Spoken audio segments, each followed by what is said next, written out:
En este video vamos a analizar la suma de vectores mediante el método de las componentes. Ya se vio un ejemplo en la teoría. Vamos a ver otro ejemplo. Solamente vamos a ver uno porque este problema es parecido a la transformación de coordenadas rectangulares a coordenadas polares. Lo único diferente es el primer paso, como recordarán, encontrar las componentes de cada uno de los vectores que nos muestra el problema, y el segundo paso, que es encontrar la sumatoria. A partir de ahí es el mismo procedimiento como lo hicimos en la transformación de coordenadas rectangulares a coordenadas polares. Entonces tenemos este ejemplo. El problema nos da tres vectores. Primer vector, 30 newtons a 150 grados. Vector 2, 370 newtons a 80 grados. Y el vector 3, 470 newtons a 220 grados. Y como se mencionó en la teoría, es encontrar las componentes de cada uno de los vectores. Para hacerlo de manera ordenada, creamos una tablita donde la primera columna pues es la magnitud o vector resultante, la segunda columna es el ángulo, la tercera y cuarta columna ya serían las componentes. Como estamos trabajando con fuerza, le voy a poner Fx componente en X y Fy componente en Y. Tenemos la fuerza 1, la fuerza 2 y la fuerza 3. Sustituimos. La magnitud de la fuerza 1 son 30 y se encuentra a 150 grados. De la fuerza 2 son 370 y se ubica a 80 grados. De la fuerza 3 son 470 y se ubica a 220 grados. Ahora sí, encontramos las componentes. Ya se vio el método para encontrar las componentes, tanto en X como en Y.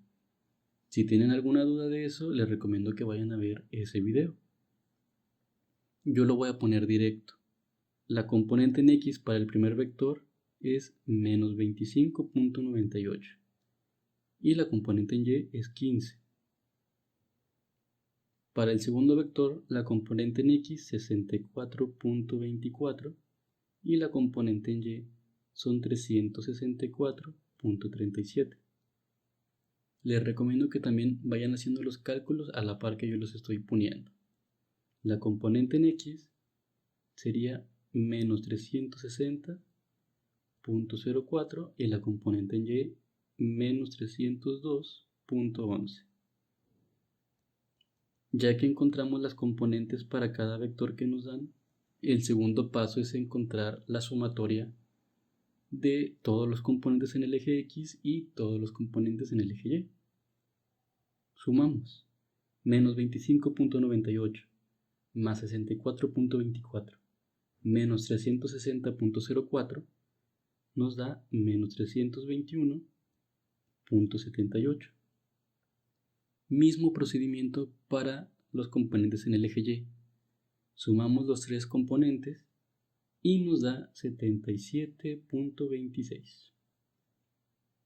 Ya que hicimos el paso 1, que es obtener los componentes de cada vector, y el paso 2, que es obtener las sumatorias de cada componente tanto en X como en Y, el tercer procedimiento es como los problemas del video anterior, que es encontrar el vector resultante y el ángulo resultante.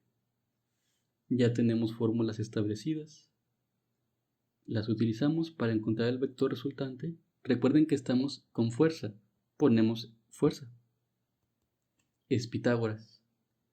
Raíz cuadrada de la sumatoria de fuerzas en el eje X al cuadrado más la sumatoria de fuerzas en el eje Y al cuadrado.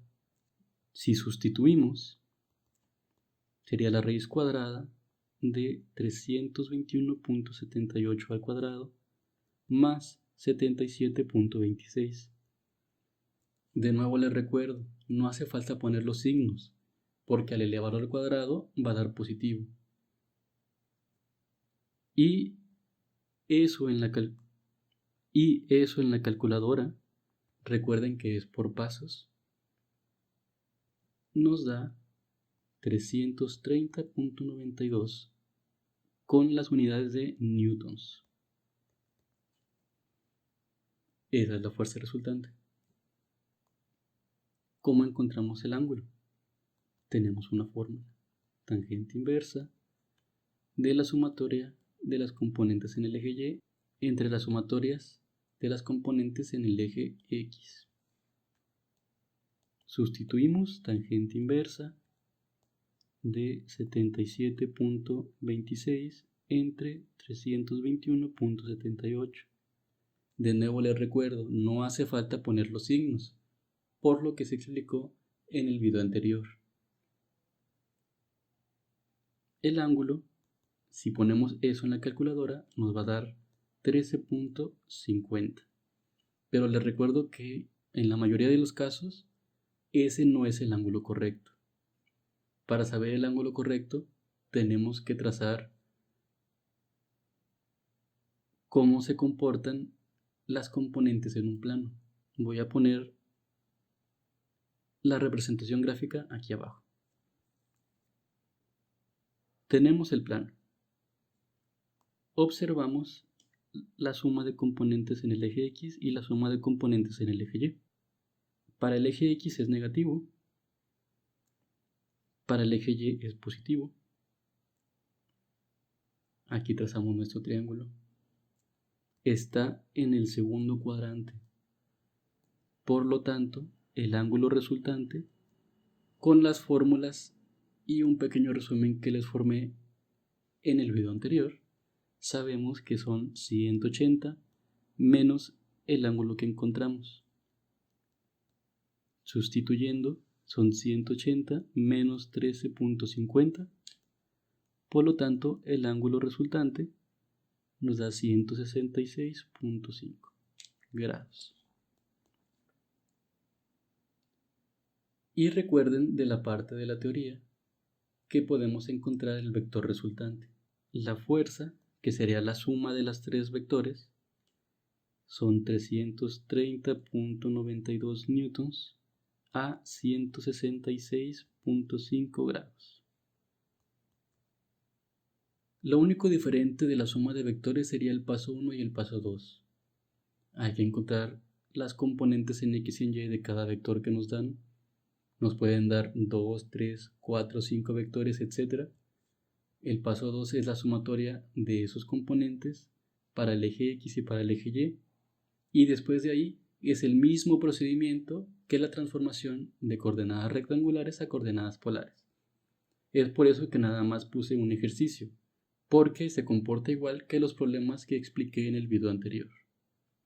De igual manera, si les surge alguna duda, tienen algún comentario, pueden enviar mensaje o escribir en los comentarios y con gusto se lo resuelvo.